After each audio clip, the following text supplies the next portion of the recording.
Yeah. All right. So my question is that the question on that product. Okay. Name your 3 largest existing and expected competitors, or expected competitors now. Right? Am I supposed to name names like Sunbeam Primary School, Livingstone College, or I should just use a general description? Primary schools. Well, I believe that 2 words are very important in that question. The word name, the word 3. Okay? That 3 shows that they need 3 specific numbers, and the word name shows they need the name. Okay? Identify. You should be able to recognize the group that will compete with you. So, in my own opinion, I believe you should write the name of the business owners or the businesses that may be competing with your products or service. Do you understand? Now, my own product is honey. Okay? And there are different kind of people that sell honey. Some people bottle it. Some buy from people that get from the wild and they hawk it. But bottom line is that people who consume honey buy honey from those kind of people. Now, one way they are my competitors, another way they are not. People who are particular about pure honey don't buy honey from honey hawkers because they know that they have an adulterated version. Do you understand? But people who don't mind, who want honey anyhow, you still buy from them.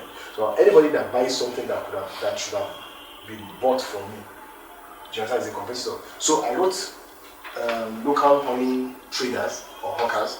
I wrote the name of the people that I know that already bottle and retail their honeys in the supermarket. So I think you should write the name, and leave the people who are marking to find out where exactly those companies or those distributors are. Now notice that they said, do they have localized presence? If they have very strong localized presence and distribution network, please mention that they have effective distribution network. And if you have enough space to say how you intend to checkmate that, but I will develop a strategy, if you understand, whatever it is you can put it there. Okay, yes, ma'am. My question is still on products. Okay. I want to know, I understand that you need to pay in 3 tranches. Yeah. So I want to know if this profitability and all that are basically for the first, because I understand that one has to do business with the first tranche and at least generate something out of it. Well, I will not say you're not exactly expected. It's not as if you're expected to generate something from the first tranche, but you're expected to show sign that you have started. For instance, you are into garri processing and you do not have any of the machines. Okay, when you get the first tranche, you're supposed to secure your factory space, then buy the processing machines that you're going to use. Now, so when you have those equipments from somebody who doesn't have anything to somebody who already has a space, who has constructed a shed, something decent, and who already has a few of those machines. Now they know that when you get the second tranche, you are going to get whatever it is that you need to. Now it will be funny if you use the first tranche to buy raw materials, to buy cassava, and you don't have machines to process it. Do you understand? So it's better you start that way. So, but some people, the first tranche they can actually start production at a level. Some may not be able to start. For instance, YouWiN 2, a friend that got money for crutch. What she got was just enough. She got, I think her first tranche was 750,000. The building that she rented for the crutch cost her about 500,000. It was a duplex. So after renting a building for 500,000 and basic renovation, she was stuck. But it was obvious she had already gotten a building. She had a signboard. She had prepared like 2 or 3 of the rooms. So when she got her second tranche, she now went ahead to get more stuff and then to print materials for children to come in. So by the time she got the second tranche, she already had a few students. Do you understand? So now the question you asked, correct, is you want to know if you're supposed to calculate the profitability from the first month. The question is that within 12 months, how much sales would you have made? Total, put it together over the period of 12 months. So you get your first tranche January. By end of December, how much sales would you have made? Even if 80% of the sales comes in the last 1 month.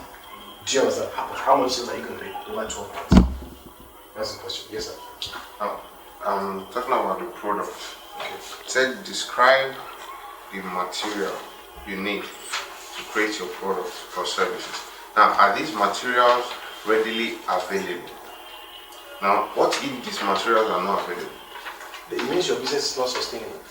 Because if you do not have raw materials to consistently produce, it means you will have issues along the line. Do you understand? Now I'm saying at the initial stage, if these materials are not available to get, like I want to start, let's say, bakery now, I need maybe an oven and some other. That's not the materials and equipment. Okay. The materials are the raw materials, your flour, your breading, and all those things that you need. Do you understand? The equipment that you need are actually different from the materials. But you see, whether equipment or materials, whatever it is you need should be available. It might be available in Brazil, but it's available somewhere. Do you understand what I'm saying? So all what stands between you and getting it is just the distance and the cost, but it's available. But if the materials are not available, it means even when you have the money, you still won't get it. So it means you are ready to produce, you don't have the material to produce. So the question is whether material should be readily available. Do you understand? Should be readily available. If that's one sign, if your materials are not readily available, or if your materials are available, but they are available at exorbitant prices, do you understand? Then that business is not going to be sustainable. So let me just quickly check this in that I think that winning business plan must have three elements. One, the business that you're writing about must be business that will be profitable. A profitable business. Number two, the business must be a sustainable business. It means, there are businesses that you do that you make profit once, but the profitability is not a sustainable, it doesn't have a sustainable trend. It doesn't have a trend of profitability. So it must be something that over and again, you must be able to keep making profit from it. Okay? So it must be a sustainable business, it must be a profitable business, and then it must be a business that can employ people. If you have a profitable business and a sustainable business, but that has a low employment rate, you don't stand a chance as much as somebody who has a business that has lower profitability but higher employability. You don't have to. Let me explain what I'm trying to say. You are doing an online business. All you need to do that business is your laptop, internet connection, and that's all. You don't need a staff, you don't need a secretary, you don't need anything. Now you're asking for 10 million. Alright? And at the end of the year, you will make 50 million retained profit. That looks like a very good business, isn't it? Okay? 10 million, I don't know, maybe want to use the 10 million to buy something online and all that. But bottom line is that all you need is, you don't even need an office, you work from your house. Okay? You need a laptop, you need internet connectivity, and then you're going to make 50 million at the end of the year. Now somebody else is into business, employs 15 people. They're into cassava processing. They walk around at the end of the year, after he has paid the 15 people, maybe he pays them 30,000 each. That's 450,000 per month. He does that. At the end of the year, his retained profit is not more than 6 or 7 million. But he has been able to employ and empower 15 people. That business is likely going to have better chance at winning compared to the other guy who's going to run solo and is going to make more money. Because the goal of the whole initiative is to employ people. So it's important. So whatever you're doing, the business must be profitable, because a profitable business, a non-profitable business will not last. You can't continue doing a business that's not profitable for general. So the business must be profitable. It's profitability that will lead to sustainability. Of course, there are other factors that will make it sustainable. Your availability of raw materials, and all that. And then your business must be able to employ people. In your own opinion, sir, professionals, doctors, lawyers, engineers, because looking at the description of the business, where we're asked to select the industry. Now, I have not gone online to check whether I'm a lawyer. I don't know, maybe the field is there. In your own opinion, do you think the award the YouWiN funds to professionals? Because of the three things, the three factors that you have just stated now, which is profitability, sustainability, and then employability. Because obviously, professionals are profitable, but it's over time. It's development of expertise, which may take years or which may take time. Sustainable, obviously, because in as much as the person is still in the business, is sustaining it. Being alive makes the business to be sustainable, and then obviously the sustainability leads to employability. If it's profitable, it can obviously bring in more. In your own opinion, have professionals been granted the award? Sincerely, I don't think I really know of anybody in that category. I don't. I would not say that there's none, but I think that if the professional can put because you see, as long as it's a business is a business. Whatever you're doing is a business. But of course, you have to be able to put the proposal together in a way that you will show that, number one, the business can employ. Because you see, when you employ a professional, you have employed. For instance, if it's maybe you want to have a law, is it chambers you call it now, a firm, So how are you going to go about it? So you can put it. How are you going to go about it? How are you going to use it? Once you put it together, I believe you can fly. I have a chart in my system where from YouWiN, they employed legal people that want. Yes, I have a chart in my system. So because if the school, just even like, because if the school can apply and the school can get the grant, I believe that an engineering firm can. The only challenge that an engineering firm will have is that the equipment that they need to buy, they could be very, very expensive. Sometimes 10 million may not even buy one of the, that kind of machine is very similar and all that. But if you can work your way around it, such that you can prove that, look, with 10 million, I can still run this business and be profitable, and of course you will get it. And just like what he said, you already know people that I don't know. Most of the people that I know, I don't know that they're in the fashion industry. I know a lot of agriculture. They're not people in manufacturing, packaging companies, and all that. A lot of farmers, in the education sector, in school crèche and all that. But I believe that if a professional can package it in a way that it can be convincing, of course you get it. Because it's a business. Ultimately, what's a business? Anything that you give value and you get money from it. As long as that's what you're doing, then you're fine. Yes, ma'am. My question is, if let me for a better way of putting it. Okay, are there any chances of using, maybe after the first tranche, are there any chances of using the other tranches? Of losing? Yes. Yes, if you do not do what it's not just about losing the first tranche, it's about refunding the first tranche that you even collected. Because you see, if you are given the first tranche and you do not spend it the way you were supposed to, because you'll be given milestones, you're expected to do certain things. If you, like some people from the first edition, they collected the money and then they went to roof houses, national cake, if you do that and you win funds out, they will come after you. And because you're going to sign a contract with YouWiN, they'll come after you and you will refund. It doesn't matter how long it takes you, you'll refund every time. Let me just come because I have two scenarios, and this one I had it from past awardees that is between two Gary producers.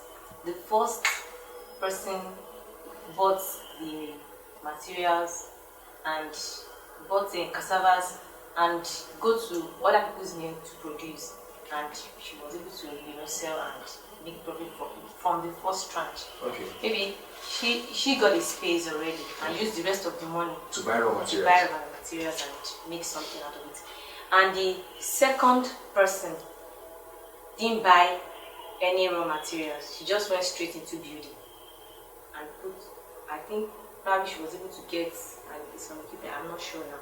But, so when YouWiN came, because she was unable to produce something with the first tranche, she was disqualified. And the other person, Okay. Now you see, I think this is a subject of the first question I would ask is, you see, every awardee has a mentor and every awardee has a supervisor. Whatever you want to do, you are supposed to run it by your mentor, okay, and by your supervisor. What the first person did was that she went into production, she outsourced the actual processing. So it was a label, she got raw materials, she got somebody to do it for her, she packed it, so she was selling. You understand? So it's like you are outsourcing a part of your company, So she already had finished products that she was selling. The other person went into capital development, okay? Now, that capital development, maybe the cost of that capital development was already too high, such that she had exhausted the whole of the first tranche on that, and she had not even finished the construction. Do you understand?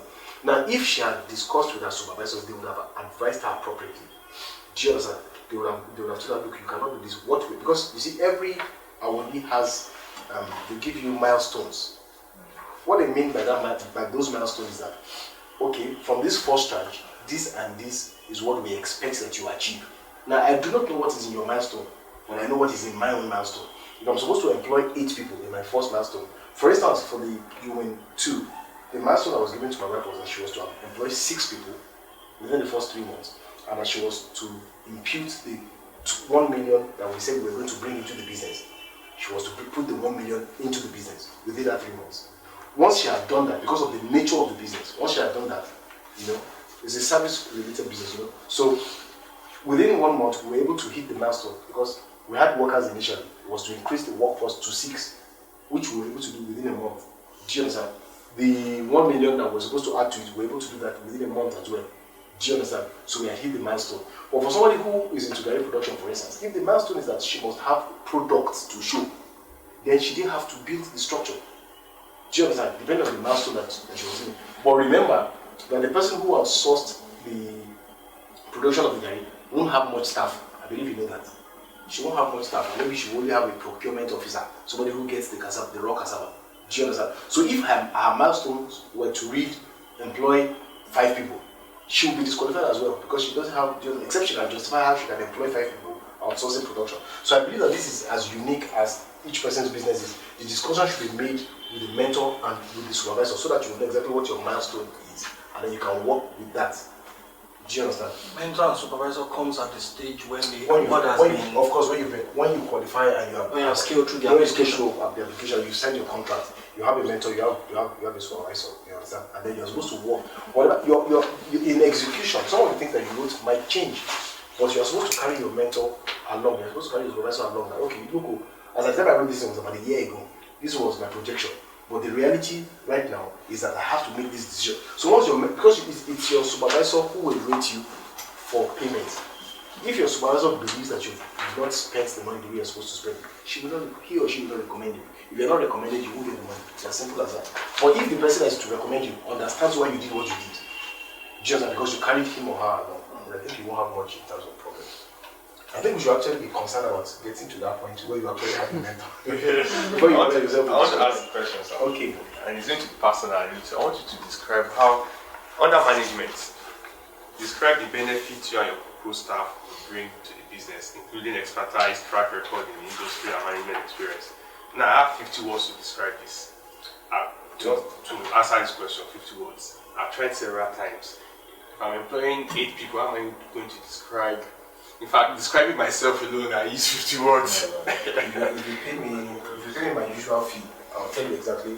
I'll tell you how I want to. Please tell me now. You see, so you pay me.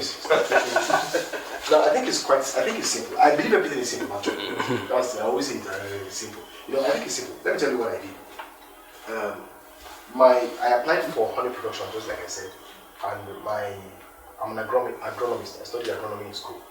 And I've been into farm establishment as a consultant for about 10 years. Okay? So how did I start? I said I'm an agronomist by training with over 10 years of field experience as a farm establishment consultant. I've described myself and I've told you, look, I've been doing this thing for over 10 years. I think that's enough. I don't need to say more than that about myself. It's your 50 words. You understand? That's what I'm saying. So what I've said about myself, that's less than 15. I'm an agronomist by training because you've seen my profile anyway in the page that you feel about yourself. So I'm an agronomist by training and I've been doing this for about 15 years as a farm establishment consultant. Full stop. I am going to employ agronomists now you see, because of the nature of the business that I do, I raise bees. Bees will use flowers from flowering plants, pollen and nectar. Okay? Now, I need to have somebody who manages my field, somebody who knows about forage and fruit production and all that, So I'm going to employ agronomists who will be in charge of fodder management. What they will do is just make sure that I have flowering plants almost all year long. So they have to synchronize if one flowers March, April, and another one should flower May, June, so that my bees will have easy access to flowers. So I employ agronomists for that purpose. Then I'm going to employ an entomologist, that's a specialist in insects, to manage the bees themselves. Do you understand? And I'm going to employ a food technologist, a food science and technologist, to manage the laboratory where we do the packaging. I will employ marketers for effective distribution and sales. Full stop. I've told them how I will employ 7 or 8 people. So only you have the expertise track records. No, that you cannot say I will employ marketers with minimum of 2 years experience. I'll employ entomologists with minimum of 1 year experience. You're the one employing now, so you can recruit based on your standards. So you can, for instance, you can make it, everybody you want to employ will have minimum of 2 years experience. So after I've set my own track record, I cannot say, okay, I will employ this person with 2 years experience, I will employ that person with 1 year experience. Do you understand? I will employ an accountant. That means I don't have to name names of proposed staff now. No, you don't have to. It's 1 year. If the person you name dies before no, but you see, the truth is that you don't have to mention it, but just mention what you want the person you're bringing, what do you want that person to contribute. So the person must, for instance, if you want, like I said, I want an entomologist.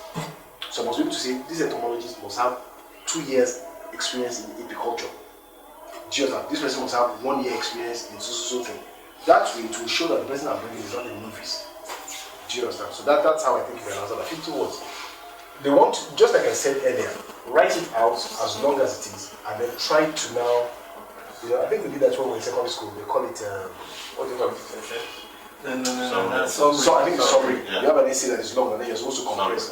So like that, you just try to pick the vital things and then you compress it and make it, because they don't have time to read extended essays.